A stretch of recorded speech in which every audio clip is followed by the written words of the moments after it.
Top of the morning to you, nine faithful. Yeah, excuse me, a little under the weather, so my voice gonna sound a little different, But hey, let's get into it, right? You know who it is, man. Kev Mitchell, aka Mr. Niners on Mine, with the post game Jets report. So I didn't get to watch the game, because I was at my son's basketball game, but I followed him on my phone, and I did end up watching the highlights, and for the most part, it was status quo. We started out great. We did. And as usual, the way we play inconsistent football, it didn't last for long. But the first couple of drives was amazing, wasn't it? I'm like, we were playing some playoff ball. I mean, looking good. Come out first two drives. We get the pick by Ward. Hell of a play. And that's when I jumped that route. Ward, nice recognition of that.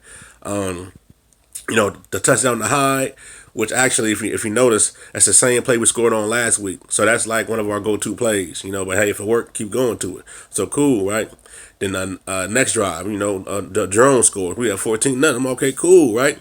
But something in my soul, something in my stomach told me, this no good. Something just ain't right. And just you could tell by the way the game flow, like. We kind of came off the gas or something, right? So anyway, they started doing a little drive, and, they scored three. Cool. Then we scored our three, so it's 17-3 at half, right? I'm like, hey, cool. 17-3 at half. We ain't had a halftime lead since, it's been that long, since week one, since we beat the Rams. So, halftime lead, 17-3. Okay, cool. And I prayed, I did, y'all. I said, you know what, Lord, let us come out in the second half and keep our foot on the gas, keep our foot on their necks. Let's keep making these solid, smart play calls, right? So if you noticed in the second half, everything went to shit pretty much. I mean, the tackling, the play calling, the play. I mean, everything, right? And something I want y'all to notice. I don't know if y'all picked this up. Did y'all notice that in the second half, they switched Reavers from the left side of the field to the right side of the field? Y'all notice that? Here's a pop quiz. Why do you think they did that?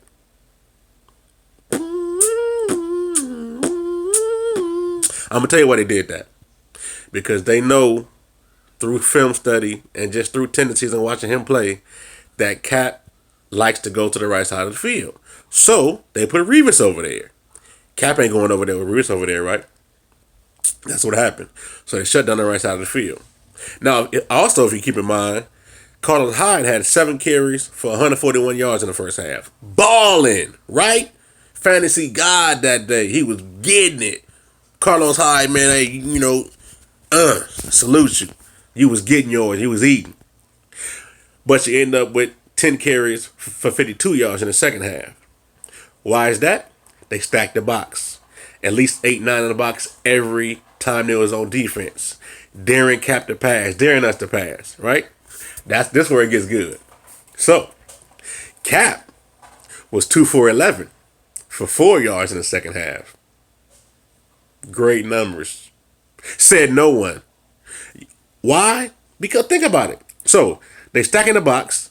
They're making us pass the ball. They switch Reavers to the right side of the field. Our options are very limited. People saying, oh, the play calling was terrible. Kilgore got hurt. McDonald got hurt. Smith got hurt. I get that. But you know what?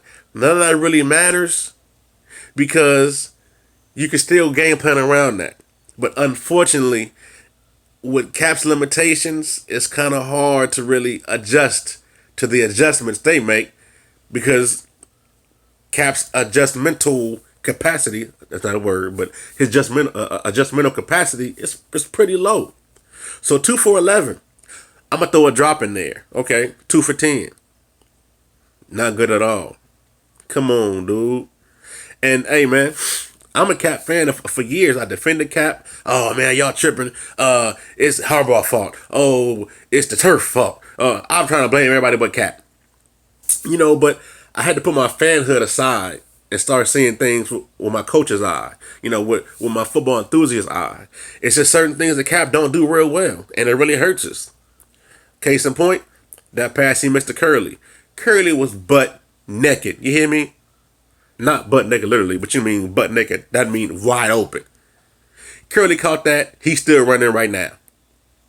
But Cap missed him. Right? And he does that a lot.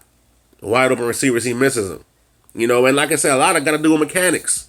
His footwork. His delivery is crazy. His delivery take a long time. So if he misses a receiver long, he threw it too hard and not enough touch. If you miss a receiver short, chances are he saw him late. He picked him up late. And if the receiver's not wide open, he's not going to throw it to him anyway. So, and if he does, he try to throw it to a real tight window and throw it real fast. So the ball kind of get there way before it should because he threw it so hard. So, man, look, just if you accept it like I accepted it, that I don't think we're going to get much more out of Cap. I don't. When he's 29 now, so he got a lot of work to do, and I don't know if we got the time to wait. So I'm sorry, but those who say the play calling crippled this game, yeah, I agree with that. But the reason the play calling was crippled was because of the limitations of our quarterback. Hey, man, I'm a Cap fan, I am, but truth is truth. So, and then also, we couldn't tackle nobody in the second half. Did y'all see that? I mean, okay, yeah, I know they're probably tired and all that, but man, fundamentals, fundamental. But when you get tired like that, your fundamentals go out the window. Ahmad Brooks missed tackles. That touchdown run Bilal Powell had, like 4-5 dudes missed a tackle. Ahmad Brooks was too high, and other cats out of control.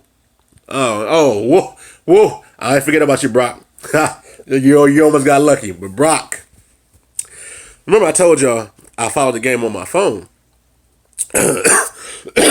Excuse me. So when I saw that they got that big game, it was 3rd and 18. 3rd and 18, right? They got 41 yards. I promise you, I said to myself, let me guess. Brock got beat for whatever reason, and Bethea was late getting over the top. So I watched the highlight film. What do you know? God damn it, I was right. I hate being right sometimes. But yeah, Brock got beat. And why Brock still got a job, man? Like I said in my other video, man, get some of the other guys in there. We can't do no worse. Man, Brock get beat like charges. Come on, man. Crockpot, put him on the shelf, man. Put somebody else in there. Bethea, you old and slow, bro. And why is he a deep safety every time? He too slow for that, Jim O'Neal.